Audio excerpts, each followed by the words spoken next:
Ngiyamangaza bo comrade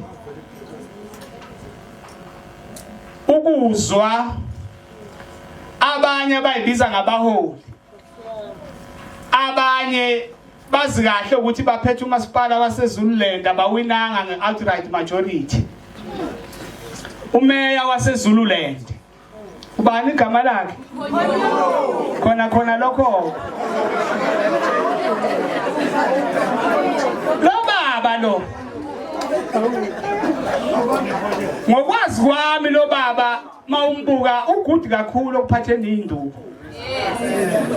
Ingakho phela zaqoko ukuthi akazanyela isikhundla ekuthenini ephathi induku.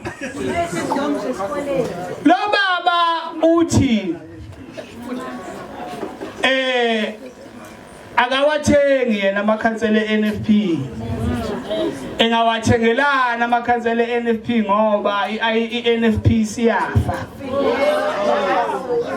Umbuzo wami uthi ngoba yimi ngangisho njalo wangizwa kanjani ngoba ngangikhuluma isingisi lo baba. Kathi ngisho lokho ngangikhuluma isingisi ungizwe kanjani?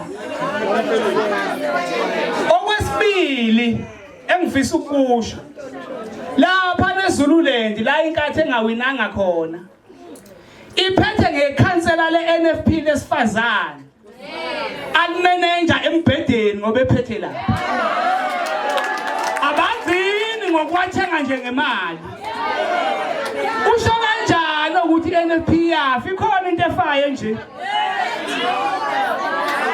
Ngibona ukuthi uphazamisekile emqondweni. Abamaziya bamluleke.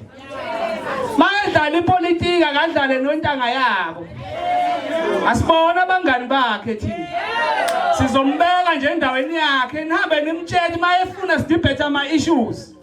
Akangitshela ukuthi ipeni lakhe libhala kangakanani lino inko kangakanani. Kuze nizoqonda ukuthi ubani lona engidibhetha naye. Akayeke lo baba bahambe bemtshela abamaziya. Akaphethe lapha neZululand. Inkatha ayiwinanga lapha.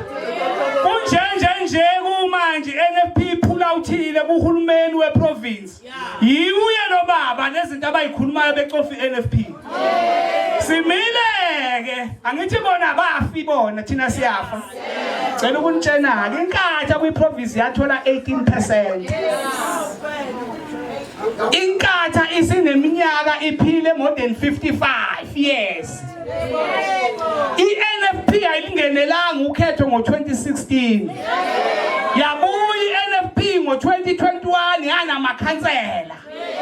Yabuya iNFP yangenela inketho zahulumeni kazolonke nezama province yathola isihlalo esiwumbeko wenkosi. Uyambona lo baba lo mongameli. Lento ayikhulumayo athi iNFP yafa. Iphumile iNFP kwiGPU. Ilabo baba bangenangqondo ikathe bagcinile. Asingeke sidlale thina abantu asebebadala kumele ngabe bayoshaya induku. Uyabona ke bahambe bemtshele laba amaziyo. Ipolitiki yase South Africa njengamanje mangabe uyayiqonda kahle. Funeka ngabe uyakubona ukuthi alikho iqembu nangonyaka ozayo elizothola i-outright majority. Lo baba lo ngiyamthandazela ukuthi sibe saphila president ihlale naye engxoxweni. Esecela lapha yobe secela khona ukuthi ucela ukuthi iNFP ngisho akuthiwa imuphi umasipala sobe sibatshela into eyodwa ukuthi iNFP yafa.